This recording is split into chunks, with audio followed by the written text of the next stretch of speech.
So this is a photograph of my office door at Kirk Hall at the University of Saskatchewan. The quote is the title of a 1992 commentary by Jonas Salk, the scientist who discovered the vaccine for polio. So each time I come to the office, this quotation gives me a 2-second pause before I insert my keys to the door to start my day.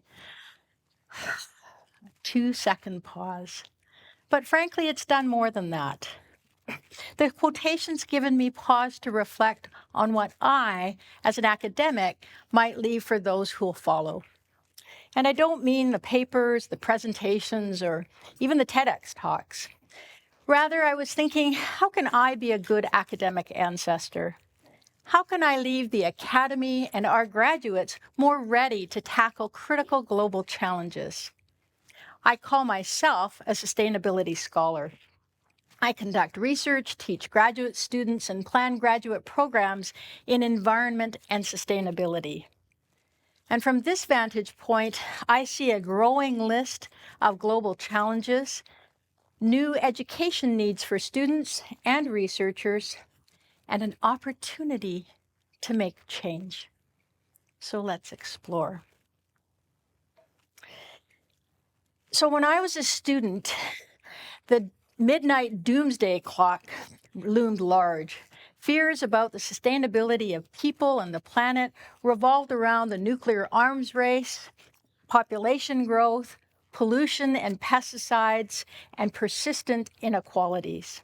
And in the last 40 years, the number of academics, articles, and even journals dedicated to sustainability has exploded. And yet, despite all the knowledge we've gained, we've really just added to this list of concerns, with key challenges today being climate change and the loss of biological and cultural diversity. The countdown clock is even closer to midnight than when I was a student. And the biggest threats, however, to the sustainability of people and the planet are not environmental. They're profoundly social. Nature isn't going to kill us. We're doing a fine enough job of that ourselves.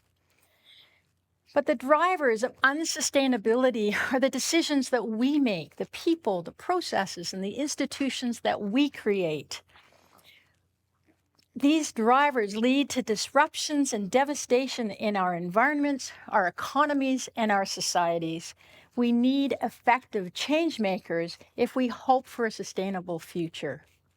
And yet, universities are failing to equip graduates to become the very change makers we need. A few years ago, a PhD student in one of my graduate seminars was facing a dilemma.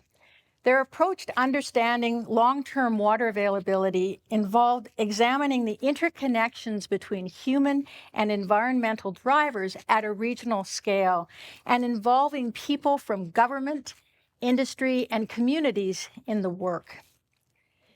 And yet they were constantly being told by their advisors to stick to the science, leave the people aside for the moment, go deep, go narrow, solve the world's problems after the PhD. This was the path to success. This was the path to academic success, but it's not the path to a sustainable future. Today, we have more knowledge than we know how to apply. Jonas Salk told us that over 30 years ago. The student was on the right track. Environmental science alone is not sufficient to address the sustainability challenges we face. If academia is going to become part of the solution, we need to think about science in a new way. Scientists of sustainability must contribute in a meaningful way to rebuilding relationships with nature and relationships with one another. Scientists also need to become more effective advocates for change. And to do this, academic scientists must model how to collectively produce knowledge with people who live, work, and breathe outside of our disciplines and also outside of academia. This means we have to develop research methods that invite people to work with us, people who are not like ourselves, economically, politically, and culturally. We need to work with people to understand how they come to know, to learn what and why they do what they do, and to bring their knowledge into the questions we ask, and to demonstrate its value in the answers we co-develop. We need to conduct research with people, not about them, not on them, not even for them. Co-producing knowledge and generating shared understandings are pathways to more enduring and equitable solutions to many of our sustainability challenges. Working with requires more holistic research methods. Sir Ken Robinson rightly observed that academics work all in their heads. But research partners in sustainability encourage academic researchers like me to bring our whole selves to the research process, including our hands, our hearts, and sometimes even our spirits. This typically means using research designs that don't conform to the scientific method. They require more collaborative approaches that invite interpretation, reflection, critique, and reimagination with partners outside of academia. I find this super hard and super uncomfortable work. As a seasoned academic, I'm now confronted with being a novice, meeting an uncertain future at the same time as my students, and that's also unsettling. How and what then should my colleagues and I be teaching? I've come to conclude that our programs need to spend less time on the science of environmental change and more time on the art of making change. How to do this? Academics like me need to work with our students to learn how to become team players, both within and beyond academia, to become effective and compassionate communicators, to build respect, integrity, and trust in our work and in ourselves. And this requires us to spend more time listening to people, learning from their hopes, their fears, and their expertise.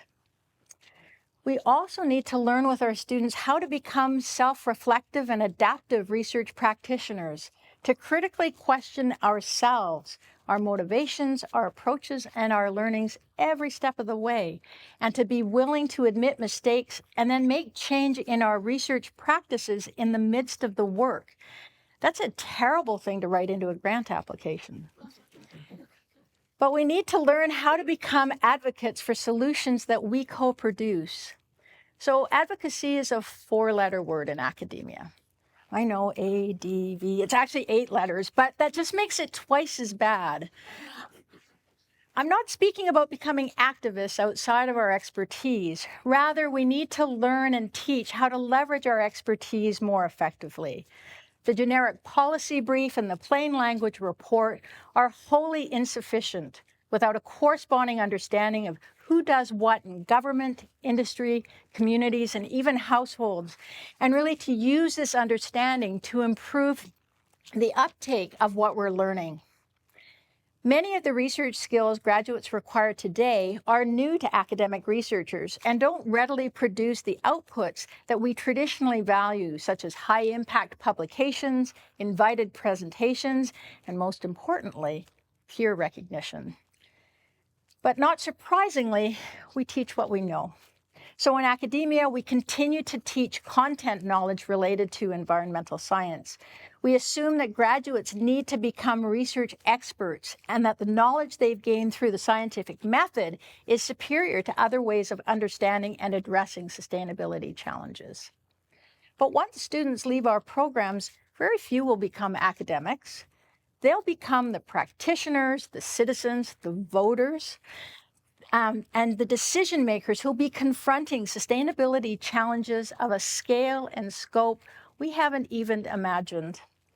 They'll be required to collaborate to make change by applying a much different skill set than what our programs currently provide them. And that clock keeps ticking. In short, to empower the next generation of sustainability changemakers, universities must equip graduates with effective people skills so they can navigate change and chart pathways for a sustainable and equitable future. This means that student and seasoned researchers alike must become co-learners, reflective practitioners, and advocates for change, not just beyond, but also within the academy. Academics can't expect others to change the world unless we start to change ourselves and our own metrics of success. So the same week that the student discussed with me their dilemma, I was asked by the university if I would initiate an international research training partnership on a topic of my choice. I realized this student had given me a key insight. It's time to change what and how we teach at universities to empower graduates so they can sustain people and the planet. This was my opportunity to make change. I'm now working with a team of researchers and practitioners in the global north and south to enhance the professional, relational, and intercultural skills of present and future sustainability scientists and practitioners.